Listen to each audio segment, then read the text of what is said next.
우리 주신 하나님의 말씀은 출애굽기 3장 10절 말씀, 출애굽기 3장 10절 말씀 다 같이 합독합니다. 시작.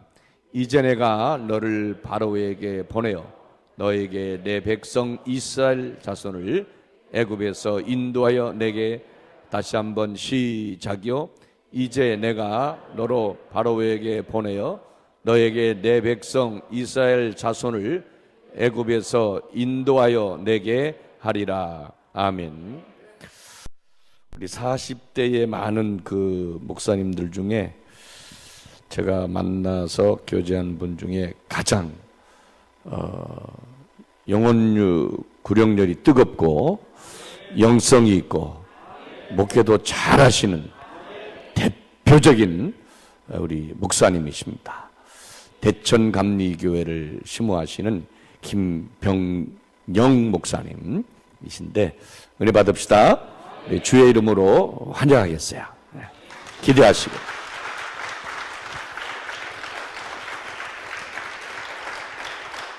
할렐루야. 반갑습니다. 목사님이 아주 또 멋있게 소개를 해주셨는데 늘 생각합니다. 먼저는 앞서 가신 우리 선배 목사님들이 너무 훌륭하셔서 저 후배들이 따라가기에도 사실은 좀 버겁기도 합니다. 허동성 목사님을 제가 이렇게 뵙고 나서 너무 도전이 되고 또 목사님이 또 지금까지 사역을 해오시면서 걸으셨던 그 걸음을 후배들인 저들이 어떻게 하면 조금이라도 좀 따라갈 수 있을까 이렇게 깨닫게 되고 느끼게 된 그러한 선배 또 목사님이기도 하십니다.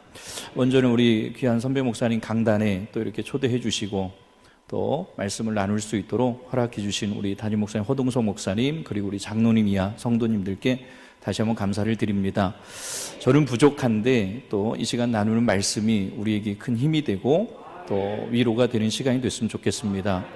오늘 이 본문의 말씀을 우리가 출애굽기 3장 10절의 말씀을 읽었는데 22절까지 보셔야 되는 말씀이에요.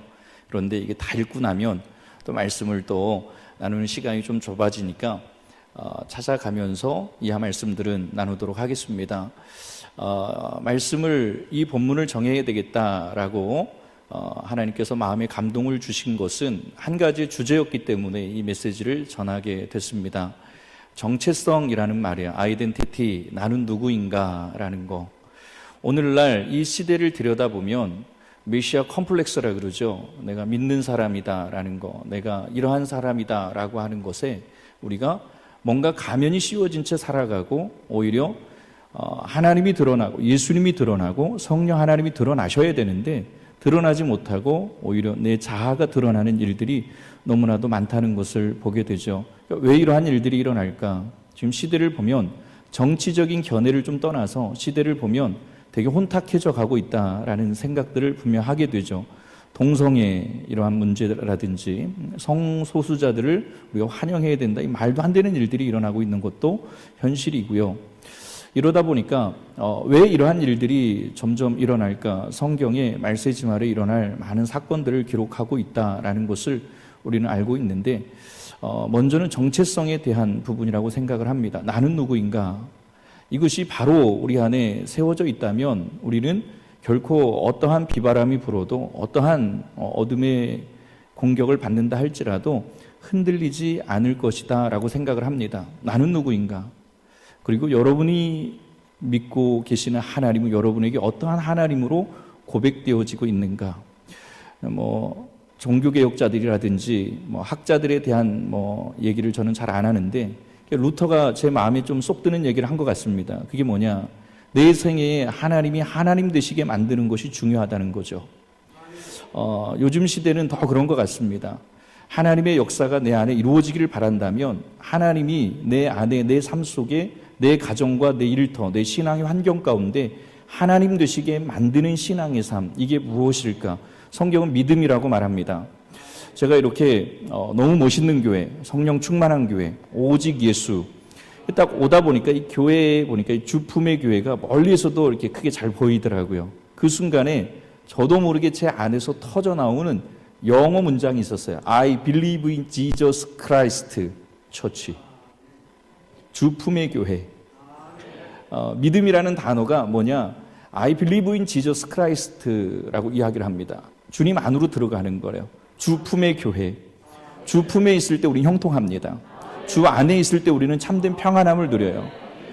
왜 그러지? 저도 모르게 교회가 딱 보이는 순간에 I believe in Jesus Christ 이게 팍 터져 나오더라고요.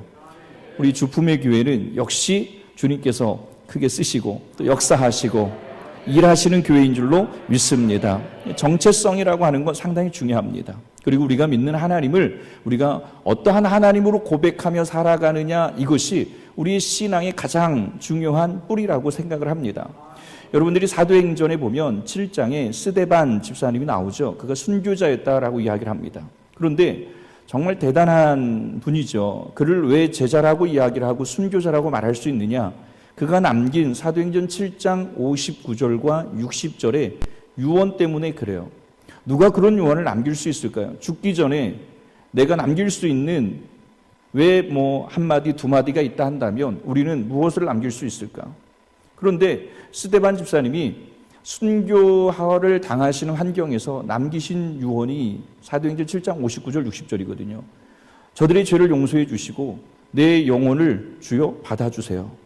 내 영혼을 주님 앞에 의탁합니다.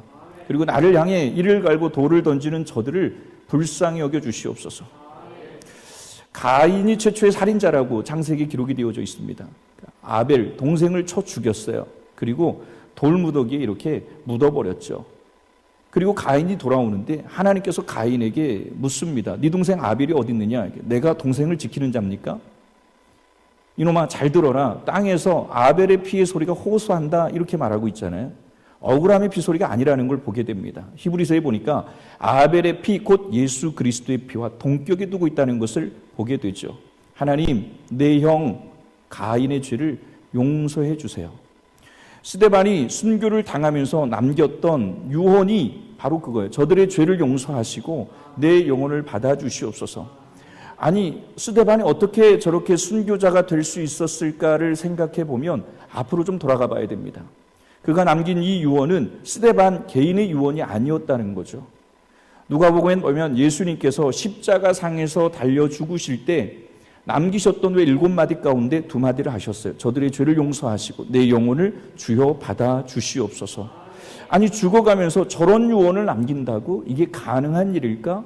앞서 보니까 이게 가능한 이유가 있더라는 거죠. 사도행전 6장 3절의 말씀에 보면 스데반이 성령과 지혜가 충만하였더라고 기록을 하고 있습니다. 7 일꾼을 택할 때 그 중에 하나가 스데반이거든요. 내 힘으로는 할 수 없어요. 성령이 내 안에 오실 때, 성령이 내 안에 임재하실 때, 내 힘이 아닌 오직 위로부터 임하는 하늘에 속한 은혜를 힘입어서 우리는 능히 하나님의 거룩한 일꾼이 되어줄 수 있다라는 것을 보게 되죠. 사도행전 6장 3절에 보니까 칭찬 듣는 자 7을 택하라 라고 할 때 이 칭찬 듣는 자라는 단어가 마세테스라는 원어를 쓰고 있더라고요. 그러면 사도행전 7장에 스데반이 순교를 당했다, 순교자라는 말도 말티레오라고 하는 단어에서 시작되어진 마세테스더라는 거예요. 순교자는 내가 복음을 전하다가 내가 주의 일을 감당하다가 피를 흘리고 죽어야 되는 게 순교자라고 여겨왔던 우리들의 생각이 달랐던 거예요. 하나님께서 우리에게 요구하시는 신앙은 다른 게 아니거든요. 성령과 지혜가 충만하여 칭찬 듣는 자의 믿음의 삶을 살아갈 때 하나님은 그를 순교자와 같이 여기신다는 것을 말하고 있죠. 스데반의 이러한 순교의 자세를 어떻게 그러면 그가 그렇게 가질 수 있었을까를 들여다보니까 사도행전 7장 1절로 60절까지의 말씀을 우리가 깊이 묵상하다 보면 제자라는 단어를 분명히 생각하게 됩니다. 이 제자라는 단어의 뜻도, 이 단어도 마세테스라는 단어를 써요. 사도행전 2장에 보니까 베드로가 성령 충만하여 저들에게 복음을 외칠 때 저들의 마음에 찔림이 오고 회개의 영이 임합니다. 그리고 성령의 충만함을 받게 되죠. 그리고 3,000명이나 되는 적지 않은 수가 변화를 받아서 예수의 증인이 되었더라라고 기록을 합니다. 이 증인이라는 단어가 순교자라는 단어, 칭찬 듣는 자라는 단어와 함께 쓰여지고 있다는 것을 보게 돼요. 우리는 누구입니까? 나는 누구입니까? 나의 정체성. 나는 누구냐는 거죠. 이 한 시대 믿음의 삶을 살아가고 있는 나는 누구인가에 대한 정체성이 흔들리지 않는다라고 한다면 우리는 분명히 믿음 안에서 승리하는 자가 될 줄로 믿습니다. 마세테스래요. 제자가 되어야 된대요. 제자가 되어야 된다. 주님이 찾으시는 사람은 다른 사람이 아니죠. 마지막 이 한 시대를 먹여 살려야 되고 회복시켜야 될 대안을 찾으신다는 걸 우리는 오병이어 사건을 통해서 분명히 깨닫게 됩니다. 저와 여러분들은 하나님이 그냥 부르신 게 아니라 하나님 분명한 계획과 섭리 안에서 만나게 하셨고 부르게 하셨고 여러분들을 영적인 재단에 하나님의 귀한 도구로 제자로 부르신 이유가 있더라는 거죠. 이게 성경에 옥시모론이라는 말이 있습니다. 이게 무슨 얘기냐? 무명한 자인데 유명한 자로 하나님이 들어 쓰시는 사건이에요. 되게 유명한 것 같은데 결과적으로 보면 하나님께서 그를 무명인보다도 못하게 여기시더라는 거죠. 이것이 바로 여러분 히브리 3파에 관한 이야기를 하고 있는 거거든요. 히브리 3파 십부라라고 하는 사람과 부하라고 하는 사람이 출애굽기에 기록이 되어져 있습니다. 하나님의 관심은 애굽에 왕이 있었더라라는 것으로 폈습니다. 애굽의 그 왕이 누굴 것이다. 그가 누구인가에 대한 관심은 하나님 없으세요. 하나님이 지금 관심 갖고 있는 사람 누구냐? 히브리 3파의 이름을 거론하면서 기록을 하죠. 아니 왜요? 애굽의 왕이 더 유명한 사람 아닙니까? 실세고 권력자 아닙니까? 그런데 하나님께서 애굽에 그냥 왕이 있었더라 폈어요. 그런데 아이러니하게도 오늘날 성경을 연구하는 주석책들을 들여다보면 히브리 3파에 대한 관심보다는 애굽 왕이 누구인가에 대한 주석을 많이 하고 있더라고요. 그가 파라오다, 그가 바로다, 투투모세 2세다, 투투모세 3세다 하는 많은 학을 이야기하고 있습니다. 그런데 하나님의 관심은 바로왕 관심 별로 없어요. 아니 관심이 아예 없으신 거야. 누구에게 지금 출애굽기 2장에 보니까 누구에게 관심이 있느냐? 히브리 3파에게 관심을 가지고 계시더라는 거예요. 저들은 무명한 자들입니다. 그런데 하나님께서 저들의 이름을 기록하면서 저들을 통해서 하나님의 놀라운 역사의 한 페이지를 보여주고 계신다는 거. 어떻게 이런 일이 가능할까? 한번 고민해보고 또 기도해보고 말씀과 씨름을 해보니까 이런 답이 나와요. 하나님은 각자에게 주어진 사명이라는 게 있습니다. 소명이라는 게 있습니다. 하나님이 저와 여러분들을 하나님의 형상으로 지으시고 부르시고 이 땅에 생명 주셔서 살게 하신 것은 분명한 하나님의 이유가 있는 거예요. 또 영적 이 재단을 여러분들이 만나게 되고 이 재단 안에서 여러분들이 헌신자가 되게 한다는 거 하나님의 분명한 계획하심이 있더라는 거예요. 이거는요. 내가 와서 보니까 내가 어떠한 사명을 받고 보니까요. 뭔가 지금 사명을 감당하는 환경에서는 다 보이지 않아요. 그러니까 이해가 되지 않아서 대부분의 사람들이 흔들리는 경우들도 있어요. 여러분들은 빼고. 모세가 하나님 얼굴을 좀 보여주세요 그랬잖아요. 그런데 하나님께서 야, 너 왜 내 얼굴을 보려고 그러니? 내 얼굴을 보고 산 자가 없다 그랬어요. 그러니 모세가 하나님 얼굴 좀 보여주세요 그랬더니 하나님이 하나님의 손으로 모세의 눈을 가리셨죠. 그리고 모세를 지나쳐 가십니다. 그리고 가려진 눈에 손을 떼시죠. 그리고 모세야 봐라. 내가 하나님이다. 그때 모세가 바라본 건 분명히 앞서 지나가신 하나님을 그가 보고 있었더라면 하나님의 얼굴을 보았을 텐데 하나님께서 그의 눈을 가리셨다는 거예요. 그리고 지나간 이후에 하나님의 뒷모습을 모세가 보았다라고 성경이 기록합니다. 왜 그랬을까요? 우리 인생이 그런 것 같습니다. 우리 신앙의 삶이 그런 것 같습니다. 내게 주어진 환경의 어떠한 그 순간에는 다 이해가 되지 않을 수가 있어요. 지나고 보면 깨달아지는 거죠. 인생 살아보니까 여러분 그런 거 있지 않습니까? 지나와 보니까 하나님께서 그러한 환경 가운데 나를 몰아넣으셨었구나. 지나고 보니까 그때는 힘들었는데 지나고 보니까 하나님께서 역전을 시키셨구나. 제 고향이 충청남도 서천군입니다. 말도 안 되는 시골 동네입니다. 산간 오지입니다. 할머니는 무당이셨고 어머니 혼자 예수 믿으셨고 아버지 형제가 팔남매, 술주정뱅이, 노름꾼, 사람을 폭행하는 사람이었어요. 고등학교 졸업할 때까지 저는 아버지에게 하루도 거르지 않고 학대를 받으며 살아왔어요. 얼굴 두 판 바꾼 겁니다. 저희 어머니는 말할 수 없는 학대를 받으셨고 칼에 맞아야 됐고 농약을 드셔야 됐고 예수 믿는다는 이유로 정말 많은 핍박을 받았어요. 누가 봐도 이 가정은 풍비박산난 가정이라 그랬어요. 동네 어르신들이 저희를 두고 하는 이야기가 저 집 자식들은 반드시 빌어먹을 놈들일 거야. 가능성이 없어. 누구 하나 제대로 된 놈은 아무도 없을 거야. 동네 어르신들이 인정한 가정입니다. 누가 봐도 그래요. 제가 봐도 그렇습니다. 그런데 지나고 보니까 하나님께서 역전을 시켜 놓으셨다라는 거예요. 피할 수 있고 도망갈 수 있고 내려놓을 수 있는데 어머니는 그렇게 생각하지 않았어요. 믿음 있는 어머니는 이게 나에게 주어진 십자가라는 걸 아셨어요. 내가 사람을 두려워하고 남편을 두려워하고 시어머니를 두려워할 문제가 아니라, 환경을 두려워해야 될 문제가 아니라 누구를 두려워해야 되느냐? 하나님을 두려워해야 된다는 거예요. 히브리 3파가요, 애굽 왕의 명령이 떨어졌음에도 애굽 왕을 두려워하지 않고 하나님을 두려워하였더라. 코람데오라고 하는 말이 있습니다, 여러분. 하나님 앞에서 우리가 누구를 의식하느냐? 하나님을 의식한다. 이게 제자라는 거죠. 이게 제자의 모습이라는 거죠. 그래서 여러분, 순교 당했던 이 스데반, 위로를 얻게 되죠. 이 스데반의 대표적인 사건이 있습니다. 돌에 맞아 죽어가는 현장에서 그가 문제를 바라보고 문제 압도당한 게 아니라, 누구든지 내 앞에 문제가 생기면 그 문제를 바라보게 돼 있거든요. 문제를 바라보지 않습니다. 그가 아테니사스래요. 아테니사스, 원어로 아테니사스라고 하는 얘기가 무슨 얘기냐? 하늘을 우러러봤대요. 아니, 지금 돌이 날아오는데요, 돌을 피해야 될 거 아닙니까? 돌이 눈을 향해서 날아오는데 피해야 될 거 아닙니까? 그런데 피하지 않고 하늘을 우러러봤대요. 그런 용기는 어디서 났을까? 그런 담대함은 어디서 났을까? 그러한 두려워하지 않는 마음은 누가 주신 걸까? 그리고 하늘을 우러러봤더니 놀라운 광경을 목격하게 됩니다. 스데반의 순교 현장을 누가 지켜보고 계셨느냐? 예수님이 지켜보고 계시는 거예요. 하나님이 지켜보고 계시는 거예요. 성령님이 지켜보고 계시는 거예요. 그때에 늘 예수님이 하나님 보좌 우편에 앉아 계신 분으로 성경은 묘사합니다. 사도신경에도 마찬가지고, 성경의 여러 구절에 예수님은 항상 하나님 보좌 우편에 앉아 계신 분이에요. 그런데 그날 스데반의 순교 현장에서 스데반이 돌에 맞아 죽어가면서 남기는 예수님의 유언을 그대로 따라합니다. 내 영혼을 받아주시옵소서. 저들의 영혼을 불쌍히 여겨주시옵소서. 저들의 죄를 용서하여 주시옵소서. 심정을 가지고 유언을 남기며 하늘을 우러러 보았는데, 세상에 하나님 보좌 우편에 앉아 계셨어야 할 예수님이 서 계셨다는 것을 목격하게 됩니다. 그리고 발을 동동 구르시는 거예요.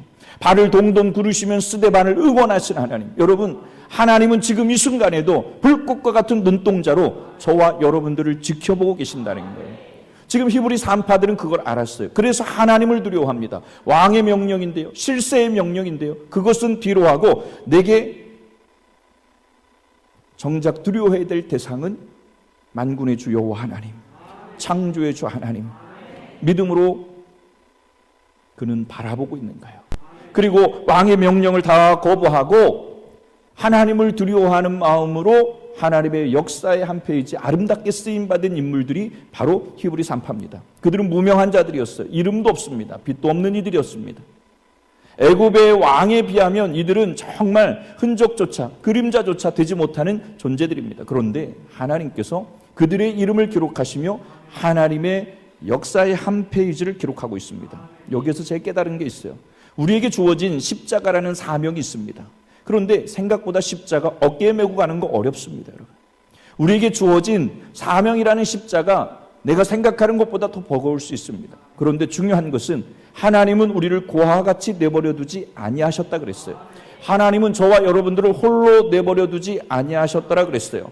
스데반이 순교를 당하면서 담대하게 순교를 감당할 수 있었던 건, 하늘을 우러러봤을 때 예수님께서, 살아계신 하나님께서 우리 스데반, 사랑하는데 아들을 위로하고 두려워하지 말아라, 염려하지 말아라, 너는 혼자가 아니다, 내가 너와 함께하고 있다, 내가 너와 함께하고 있다, 내가 너와 함께하고 있다. 오늘 이 시간에도 동일합니다. 예배하는 I believe in Jesus Christ, 주님 안으로, 주님 품에 들어온 여러분들을 하나님 불꽃과 같은 눈동자로 지키시는 겁니다. 여러분들과 함께 하시는 거예요. 내가 너와 함께 해줄 거야. 두려워하지 말아라, 염려하지 말아라, 걱정하지 말아라. 너는 혼자가 아니야. 시편 143편 8절의 말씀에 보면, 주여 오늘 또 이 아침에 나에게 인자한 말씀을 들려주소서. 내가 그 말씀을 의뢰하며 나아가기를 원합니다. 내가 다닐 길을 알게 하여 주옵소서. 내 삶을 주님 앞에 의탁하나이다. TV에 보니까 쇼미더머니 이런 거 많이 나오죠, 프로그램 중에. 그런데 NIV 성경, NLT 성경을 들여다보니까 시편 143편 8절의 말씀을 뭐라고 기록을 하고 있느냐? Show me the way I should go. Show me the way I should go. 어느 날 말씀을 묵상하며 기도하는데 하나님께서 이 메시지를 감동으로 주시는 거예요. 내가 너의 길이야. 내가 너의 생명이야. 내가 너의 진리야. 내가 너의 힘이야. 내가 너의 방패야. 내가 너의 산성이라니까. 믿으시면 아멘. 우리가 갈 길을 알지 못해서 헤매는 거거든요. 갈 길이 보이지 않아서 두려운 거거든요. 내가 지금 가고 있는 길이 이게 정확한 길인지 알지 못해서 두려운 거거든요. 그런데 인자한 말씀이 내 안에 들려질 때 그 말씀이 나의 길이 되어 주신다는 거예요. 믿으시면 아멘. Show me the way I should go. 내가 너의 길이야. 내가 너의 길이 되어 줄게. 너는 더 이상 방황하지 마. 위로부터 임하는 하나님의 은혜였다는 거예요. 그래서 이 은혜라고 하는 이 말 우리가 너무 많이 쓰고 있지 않습니까? 은혜 아니면 살아갈 수 없네. 나의 호흡마저도 주의 것이니 하면서 하는 찬양들도 있지 않습니까? 은혜 너무나도 신앙생활하면서 많이 우리가 들어왔고 입에 담아왔던 메시지인데 이 은혜가 주는 강력함이 있어요. 은혜가 주는 정확한 메시지가 있습니다. 이게 두 가지인데 첫 번째가 뭐냐면 하나님의 강력함이었어요. 이 은혜가 임하는 거예요. 은혜는 하나님이 선물로 주시는 거예요. 사모하는 자에게 하나님이 은혜를 주시는 거예요. 그럴 때 나는 힘이 빠지는 거예요. 내 자아는 무너지는 거예요. 내 생각은 말씀 앞에 내려놔지는 거예요. 그리고 하나님의 강력함이 임합니다. 그때 우리가 내 이름으로 내 능력으로 하려 하지 않고 하나님의 이름으로 하게 되죠. 사도행전 1장 8절에 성령이 너희에게 임하시면 너희가 권능을 받는데요. 권능이라는 이 단어가 굳이 좀 해석을 편하게 하자면 다이너마이트와 같은 거대한 폭발력을 가진 능력, 이렇게 해석해 볼 수 있어요. 성령이 너희에게 임하시니까 거대한 폭발력이 일어난다는 거예요. 나는 죽고 내 안에 예수가 사시더라는 거예요. 성령의 이끄심을 받아서 성령의 말하게 하심을 따라서 성령이 나를 이끄심으로 말미암아 내가 살아가게 되는 거예요. 오늘 이 저녁에 우리가 금요 절이 아닙니까? 그렇죠. 성령의 은혜를 사모하는 성회. 이 저녁에 성령이 내 안에 충만한 은혜로 임하기를 간절히 소원합니다. 임재하시는 거죠. 임재. 그래서 이 하나님의 은혜라는 첫 번째는 하나님의 강력함입니다. 그 이름으로 선포할 때, 그 말씀이 선포되어질 때 홍해는 갈라지죠. 뭇은 드러납니다. 여리고는 무너집니다. 아말렉은 진멸합니다. 말씀이 들어가니까 어둠이 떠나가게 되더라는 거죠. 이게 하나님의 말씀의 강력함입니다. 다른 걸 붙드는 게 아니라 하나님의 약속의 말씀을 붙드는 겁니다.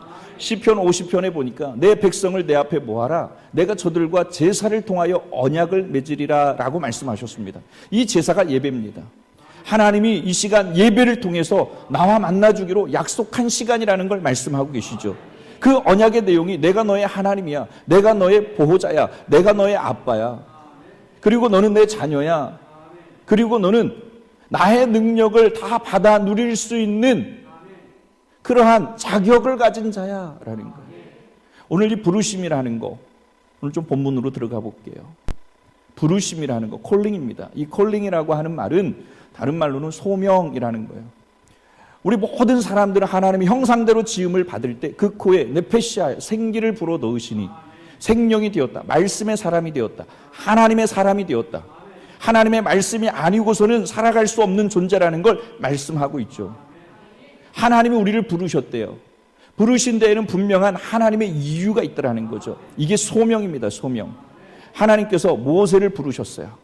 모세야, 이리 와봐. 그리고 오늘 10절의 말씀에 너를 애굽으로 보낼 거야. 애굽으로 보내서 애굽에 있는 내 백성 이스라엘 백성들을 출애굽시키는 영도자로 내가 너를 사용할 거야 라는 거죠. 여러분, 우리가 앞장에 모세에 관한 내용들은 너무나도 잘 아실 거예요. 하나님의 은혜로 히브리 산파들이 각자 맡은 바 자리에서 십자가 힘들어도 어깨에 메고 끝까지 내려놓지 않고 사명 감당함으로 모세라고 하는 인물이 보호를 받게 되고 하나님의 역사의 한 페이지에 쓰임받는 도구가 되었더라. 그리고 나서 모세가 장성하게 되죠. 공주의 아들로 자라게 되죠. 그러다 보니까 내 형제가 애굽 저 적들의 사람들로부터 학대를 당하는 모습을 보고 견디지를 못하잖아요. 그래서 애굽에 있는 사람을 쳐서 죽입니다. 그리고 도망가는 신세가 누가 너를 재판관으로 삼았느냐, 누가 너를 이렇게 입법관으로 세웠느냐 하면서 핍박을 하게 되고 결국은 도망자 신세가 돼요. 공주의 아들로 잘 자라다가 한순간에 미디안, 광야를 대표하는, 광야 족속을 대표하는 단어가 미디안이거든요. 미디안으로 버려지게, 도망가는 신세가 되는 거죠. 그곳에 가보니까 자기는 공주의 아들도 아니고 공주의 아들로서의 대단한 권세가 있다라고 여겨왔는데 광야에 가보니까 아무것도 없더라는 거예요. 자기가 아무것도 아니래요. 그래서 디엘 무디라는 사람이 광야에서의 모세 40년은 낫싱이래요. 아무것도 아니래요. 보잘것없대요. 그가 거기에서 깨달은 게, 그가 거기서 고침을 받은 게 왕자병을 고침받았대요. 나는 아무것도 아니구나. 내가 믿고 의지해왔던, 내가 뭔가 내 힘을 의지하고 어떤 권세를 의지하고 살아왔던 것이 아무것도 아니었다는 것을 깨닫게 됩니다. 그리고 나서 그는 광야에서 철저히 하나님으로부터 훈련을 받게 되죠. 그런데 지금 이 순간은 미디안 광야에 40년을 보내는 상황에 양치는 위치에 있을 모세를 하나님이 부르시는 겁니다. 그리고 애굽으로 가라라고 이야기를 하죠. 오늘 본문의 말씀을 한번 찾아보도록 합니다. 출애굽기 3장 11절입니다. 출애굽기 3장 11절의 말씀을 같이 읽도록 합니다. 시작. 모세가 하나님께 아뢰되 내가 누구에게 바로에게로 가며 이스라엘 자손을 애굽에서 인도하여 내리까. 하나님께서 모세야 너 애굽으로 가라. 내 백성 이스라엘 백성들을 인도해라. 그랬더니 모세가 하는 이야기가 내가 누구이기에 라는 거예요. Who am I? 하나님 내가 누군지 모르십니까? 하나님 나 실패자입니다. 하나님 나 살인자입니다. 하나님 나 아무것도 아닌 nothing, 아무것도 아니에요. 그런 나를요, 그것도 한참 젊었을 때도 아니고 지금 이 나이에 하나님 뭔가 이게 지금 착오가 있으신 것 같아요. 내가 누군지를 하나님 다 아시는데 왜 모른 척하고 그러세요? 내가 살인자라고요. 난 그냥 양치는 사람이라고요. 지금 버려진 사람이라고요. 가능성이 아무것도 없다고요. 아무런 힘이 없다고요. 그러면 하나님께서 이 모세의 물음, Who am I? 내가 누구인 줄 모르십니까? 하나님 내가 누구인 줄 아세요? 라는 이 질문에 하나님이 답변을 해주셔야 되는데 하나님의 답변이 뭐냐? 다음 구절을 봅니다. 12절 시작. 하나님이 이르시되 내가 반드시 너와 함께 있으리라. 이게 뭐예요 이게? 아니 하나님 내가 누구인 줄 모르세요? 하나님 내가 누구인 줄 아시잖아요. 그러면 내가 이렇게 물었을 때 하나님은 그래 너 살인자야 실패자야 너 가능성이 없는 nothing 아무것도 아니야. 이게 Q&A의 정석이거든요. 질문과 답변에 그냥 당연한 공식이거든요. 그런데 하나님께서 하시는 말씀이 반드시 내가 너와 함께 있을 거야. 임마누엘.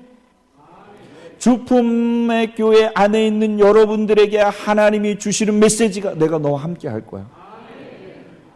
하나님은 모세를 부르실 때 먼저 전제하셨던 하나님의 계획하심이 바로 내가 너와 함께 할 거야 라는 거예요. 저와 여러분들은 하나님의 자녀로 부르셨어요. 상황이 어떠하든지 저희 가정 말도 안 되는 환경에 그런데 지금은 하나님께서 역전의 하나님이 되게 하셔서 저희 아버지가 권사님 되셨다니까요.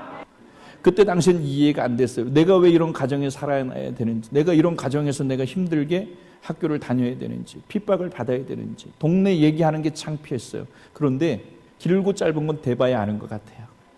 하나님 우리를 포기하신 적 없대요. 하나님 반드시 역전의 하나님이시래요. 승리케 하시는 하나님이래요.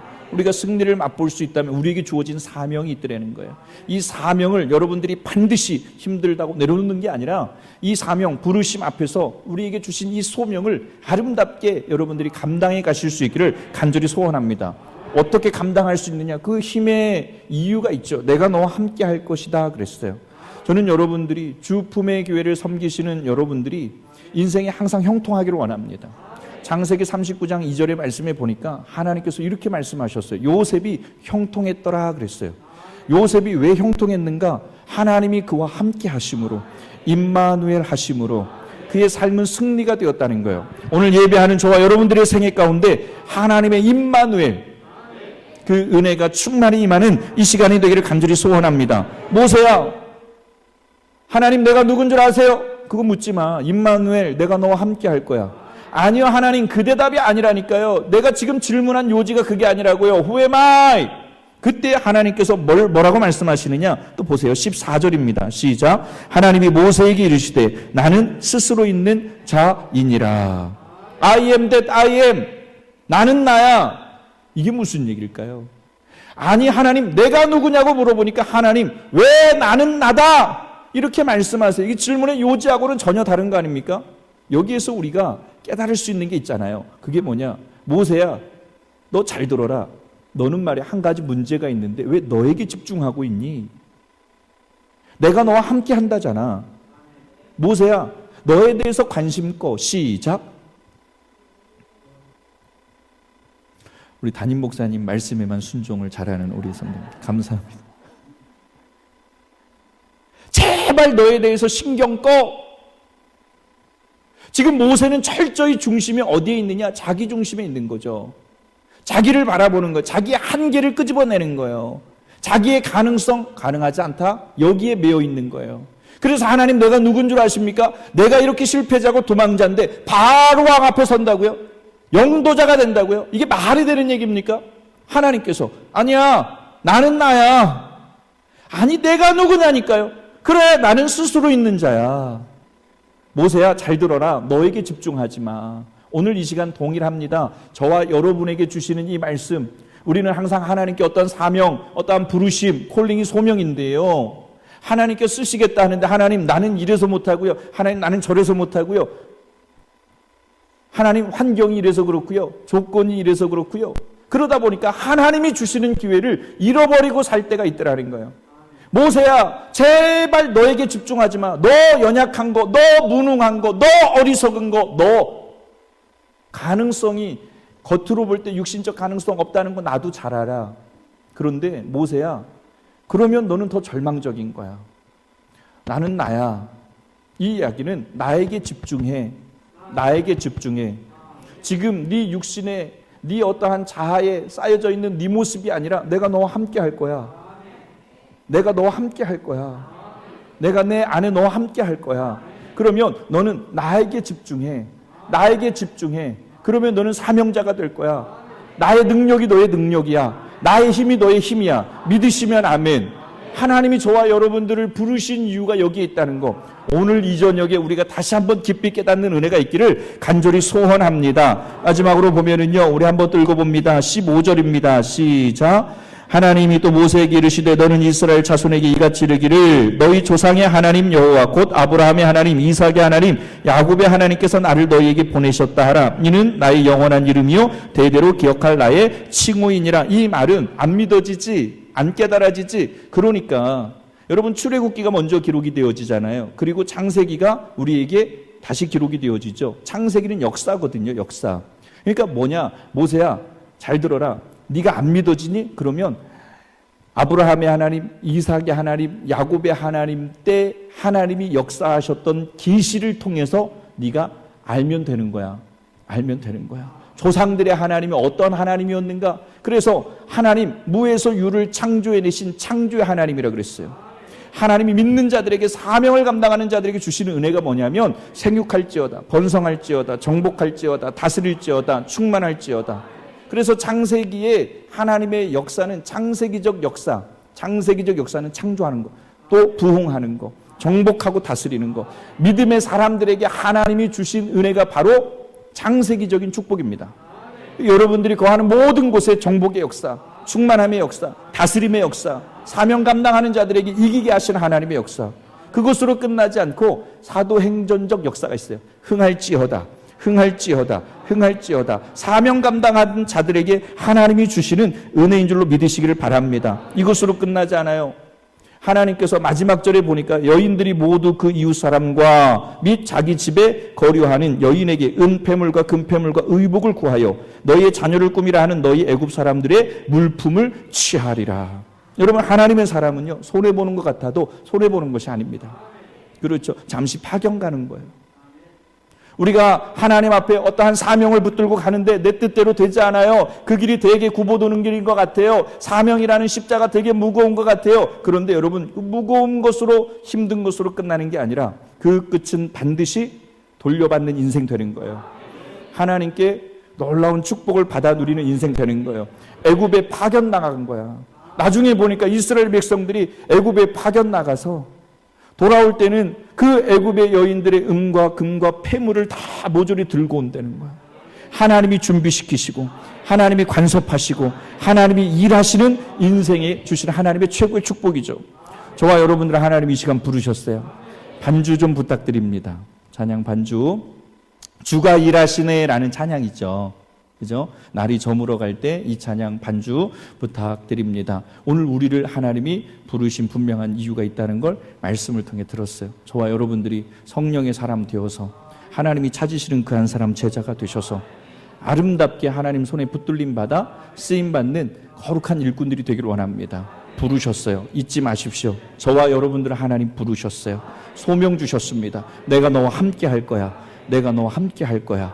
형통함의 은혜가 임하고 우리 그 함께 하시는 하나님의 은혜를 아름답게 누리며 우리 인생 가운데 역전시키는 하나님을 여러분들이 경험하시는 복된 신앙의 삶이 되시기를 간절히 소원합니다. 이 시간 우리 주신 말씀 붙들고 함께 주여 3번 간절히 부르짖고 통성으로 우리 함께 기도하겠습니다. 주여 주여 주여. 아버지 하나님 은혜와 사랑을 감사합니다.